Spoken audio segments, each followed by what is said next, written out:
Συνεχίζοντας τις συνεντεύξεις μας στο μάθημα του project, βρισκόμαστε στο σπίτι της Καλλιόψης Καμιλούδη, της γιαγιάς μου, και θα της κάνουμε ορισμένες ερωτήσεις.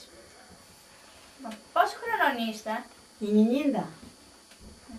Ποιες ήταν οι καθημερινές σας σχολές εκεί στο Γκουλιάνο μοναστήρι? Τι έκανανε?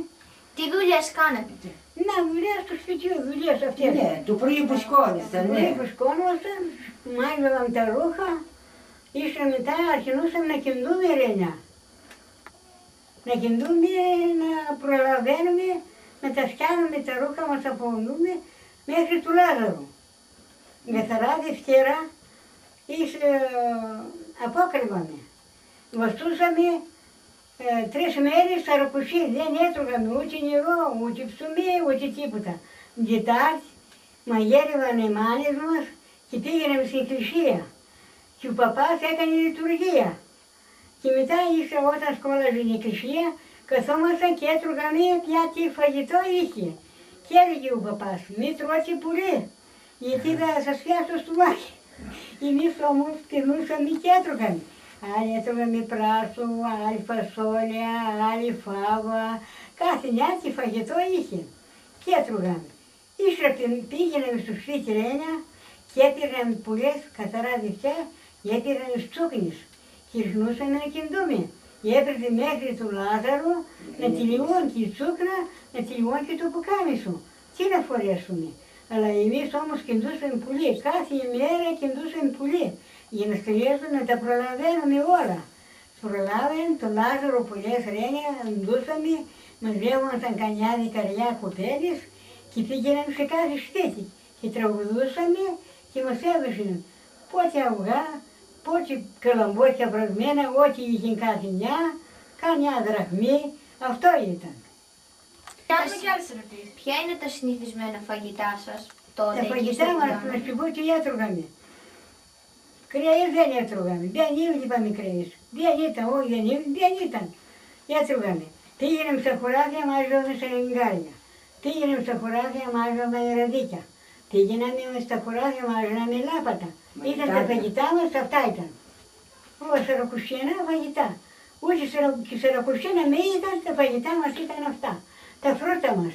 Πήγαιναμε, μάζευαμε γόρσα, μάζευαμε κράνα, μάζευαμε τσάπουρνα. Βουτόμουρα, πώς τα λένε αυτά. Αυτά ήταν τα φρούτα μας. Δεν ήταν ανέξοδα φαγητά, ανέξοδα. Να σας ρωτήσουμε κάτι άλλο. Γνωρίζουμε ότι τα ρούχα και τα ενδύματα τα φτιάχνατε στο χέρι. Ναι, στο χέρι. Πόσο δύσκολο ήταν για μια γυναίκα τότε, πέρα από τις δουλειές του σπιτιού και τις εξωτερικές δουλειές, να ασχολείται και με αυτά? Πρώτα Ρένια έφτιαναν τις δουλειές μας. Μετά ίσα Ρένια αγόραζαν οι μάνες μας μαλλιά. Τα άκριναμε, τα άγνηθαμε, η μάνα τα ήφανε και τα έδαινε στο ντουλάπι για να τα πειράσει λίγο ο ντουλαπτσής, για να τα ίσα η μάνα με έφτιανε πολλές, είχε μια πόσα μπουζάκα, δεν ξέρω εγώ τώρα. Όπως θέλουν, όπως θέλουν. Καρτέλ το έλεγα. Του γέμισε μέχρι τη μέση με νερό και λίγο γύριγε η βουινιά από τα γελάδια. Τα ξέραμε τότε τα βουλάδια και μίληγε. Έχουν οι τυχές, χλίβουνε το νερό. Έχει το λουλάκ δουλειά μέσα, το να κάτηρε και μετά έχει τζούκνα μέσα. Και πάλι με τζούκνα να πιάσω παντού δουλειά. Να μην είναι αλλού άσπρη και αλλού άβας. Και νεύραζαν καλά. Αφού έβγαλαν καλά η τσούκνα, νεύγανε η μάνα, νέπλυνε καλά να μην ξυβάσει. Και μου κουπάζει με το νερό το κρυό. Μου κουπάζει για να ξεβάψει.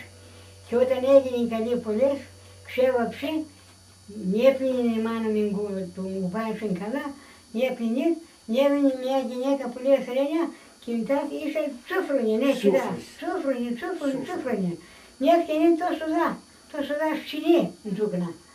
Και αφού νέφτιανε τόσο να τζούκνα η μάνα, γκρινούσε, τζουμάζουν πάλι με νερό, και γκρινούσε με μια πέτρα για να γίνει σούφρες ίσες τζιπ. Και ίσες φτιάχνανε πολλές τσούφρα και έπαιρναν και κινδούσαμε. Αναλόγως πόσες μέρες, άμα κάθονταν κοντά κάθε πρωί και κινδούσα, μια έβγανα Și 15 μέρες σίγουρα δεν δούσαν ζούκνα. Άμα την πέλευα όμως και δεν την έπαιρνα και δεν την δούσα, μπορεί να πήγαινε και 40 μέρες. Δηλαδή 40 μέρες άλλο, αν όταν κάνετε να φτιάχνετε μια... Εσείς γεννηθήκατε εδώ ή γεννηθήκατε στη Βουλγαρία?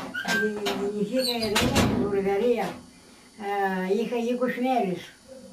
Φώναξε ο πρόεδρος και λέει ότι αύριο να ετοιμαστείτε να φύγετε από εδώ. Πού θα πάτε, όπου θέλετε.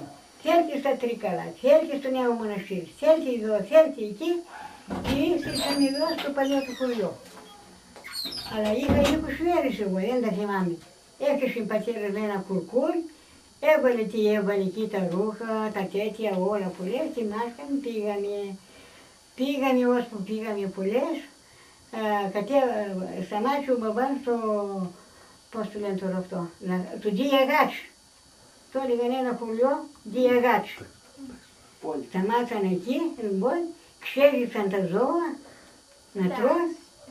Έκατσαν οι κυλείς να φάμε, να πιούμε και τάζησαν τα ζώα μετά και κατέβηκαν και ήρθαν εδώ. Σας ευχαριστούμε πολύ και καλές γιορτές. Και καλές γιορτές, και εμείς καλές γιορτές, και εσείς καλές γιορτές και πάντα καλά να είσαι. Και στον πρόοδο να πηγαίνει και τα κορίτσια να κοιτάζει καλά. Καλά δεν κοιτάζει.